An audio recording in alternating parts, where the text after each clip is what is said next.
सबसे पहले मेरा आप सभी को प्यार भरा प्रणाम। मैं मधु जोशी स्वागत करती हूँ आपका अपने YouTube चैनल मधु गढ़वाली 121 पे।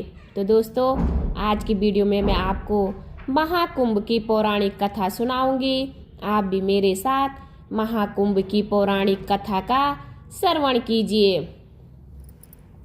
प्रिय श्रोताओं, कुंभ मेला भारतीय संस्कृति का सबसे बड़ा उत्सव है। यह केवल धार्मिक आयोजन नहीं, बल्कि एक ऐसा पर्व है जिसमें लाखों लोग अपनी आस्था और विश्वास के साथ भाग लेते हैं।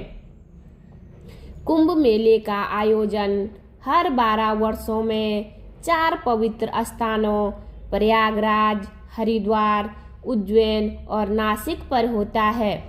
इन स्थानों को पवित्र इसलिए माना जाता है क्योंकि यहाँ समुद्र मंथन से प्राप्त अमृत की बूंदें गिरी थी। कुंभ मेले की कथा का संबंध समुद्र मंथन से है। तो आइए जानते हैं क्या है कुंभ मेले की पौराणिक कथा। कुंभ मेला इतना विशाल और भव्य होता है कि अंतरिक्ष से भी देखा जा सकता है, लेकिन हमारे मन में यह सवाल जरूर उठता है कि इतना विशाल, भव्य और प्राचीन आयोजन आखिर कहाँ से शुरू हुआ होगा और इसके पीछे का इतिहास क्या है। क्या इसका उल्लेख भारतीय वेदों, पुराणों और धर्म ग्रंथों में मिलता है या फिर इसके पीछे कोई और गहरी और रहस्यमयी कहानी छिपी हुई है।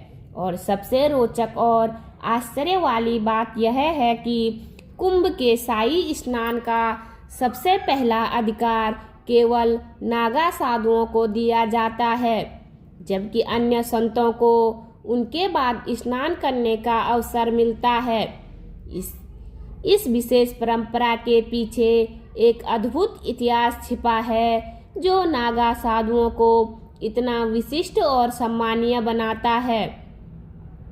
महाकुंभ का आयोजन प्रयागराज के त्रिवेणी संगम पर होता है, जहां गंगा और यमुना और सरस्वती नदियों का संगम माना जाता है। लेकिन यहां केवल गंगा और यमुना ही दिखाई देती है। आखिर सरस्वती नदी क्यों नहीं दिखाई देती? तो क्या कलयुग में सरस्वती नदी अदृश्य हो गई? यह केवल एक धार्मिक मान्यता है या इसके पीछे कोई गहरा धार्मिक रहस्य या वैज्ञानिक रहस्य छिपा हुआ है? और प्रयागराज में स्थित अक्ष वृक्ष से अमर वृक्ष माना जाता है, जो सृष्टि के विकास और प्रलय का साक्षी रहा है। इसके पीछे का इतिहास और महत्व क्या है? 2025 के महाकुंभ में भारत के प्रमुख अखाड़े हिस्सा लेने जा रहे हैं। अखाड़ों का इतिहास और उनका महत्व क्या है? इन सभी सवालों का जवाब और महाकुंभ के अनसुने रहस्यों को जानने के लिए हमारे साथ अंत तक जुड़े रहिए, क्योंकि यह केवल एक मेला नहीं, बल्कि आस्था, विश्वास और संस्कृति का संगम है। प्राचीन ग्रंथों में कुंभ मेले का स्पष्ट उल्लेख नहीं मिलता, फिर भी इसे भारत का सबसे बड़ा तीर्थ माना जाता है। यही नहीं, इसे भारतीय संस्कृति विरासत की सूची में भी शामिल किया गया है, जो इसकी ऐतिहासिक और सांस्कृतिक महत्व को दर्शाता है। कुंभ संस्कृत का शब्द है जिसका अर्थ होता है कलश या घड़ा। लेकिन अब सवाल यह उठता है कि अगर कुंभ केवल पानी का घड़ा है तो यह इतना बड़ा और विश्वविख्यात त्योहार कैसे बन गया? श्रोताओं, इस वीडियो में हम आपको महाकुंभ के आरंभ से लेकर अभी तक की पूरी यात्रा के बारे में बताएंगे। कुंभ मेले के इतिहास को समझने के लिए हमें 2 प्रमुख पौराणिक कथाओं को जानना होगा, जो इस पर्व की गहराई और महत्व को उजागर करती है। तो श्रोताओं, आइए सुनते हैं महाकुंभ मेले की कथा।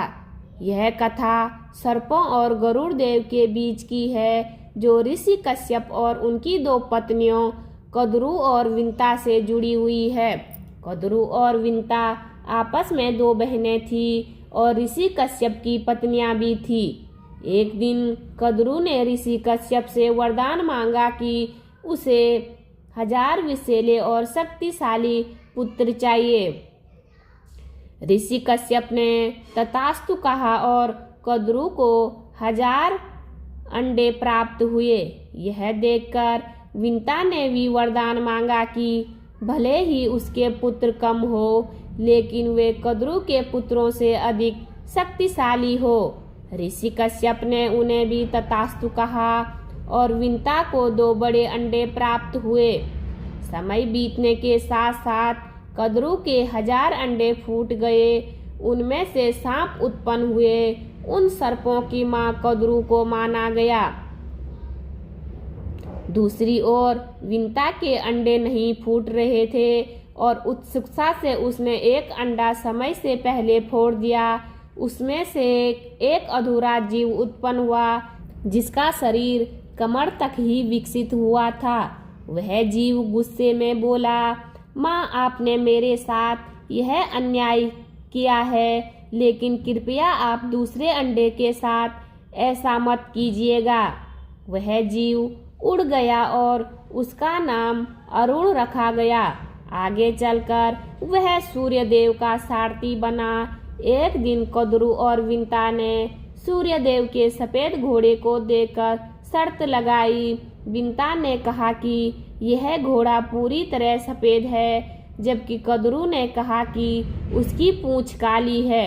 यह शर्त उनकी प्रतिष्ठा पर आ गई और तय हुआ कि जो भी हार जाएगा उसे दासी बनना पड़ेगा। कद्रू ने अपने नागपुत्रों से कहा कि वे सूक्ष्म रूप धारण कर घोड़ों की पूंछ से चिपक जाए ताकि वह काली दिखाई दे। नागू ने ऐसा ही किया और कद्रू शर्त जीत गई।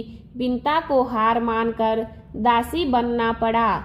कुछ समय बाद विंता के दूसरे अंडे से एक शक्तिशाली जीव निकला जिसका चेहरा गरुड़ पक्षी जैसा था और शरीर मनुष्य जैसा था। उसका नाम गरुड़ रखा गया। जब गरुड़ ने देखा कि उसकी माँ विंता कद्रू और उनके 1000 सर्प पुत्रों की दासी बन चुकी है तो उसने अपनी माँ से मुक्त कराने का संकल्प लिया। गरुड़ ने सर्पों से विंता को मुक्त कराने का उपाय पूछा तो सर्पों ने कहा, अगर तुम बैकुंठ से अमृत कलश लाकर हमें दे दो तो हम तुम्हारी माँ को मुक्त कर देंगे।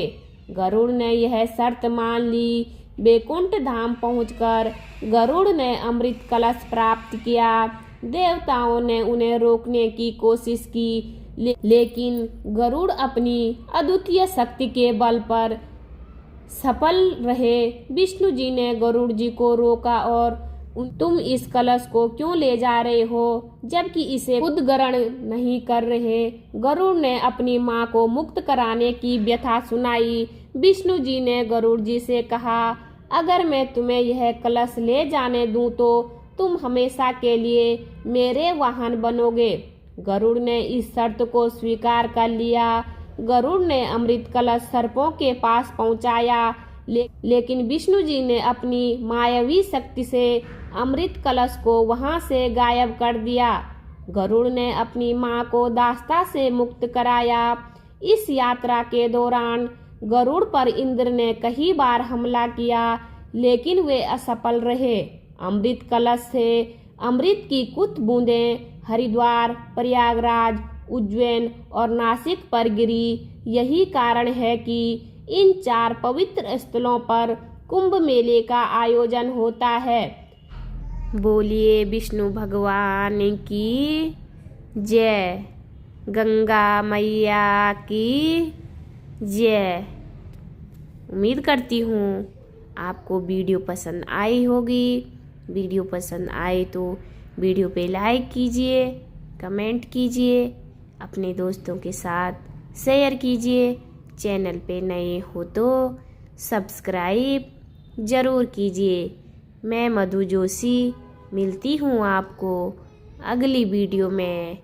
तब तक के लिए बाय बाय, धन्यवाद।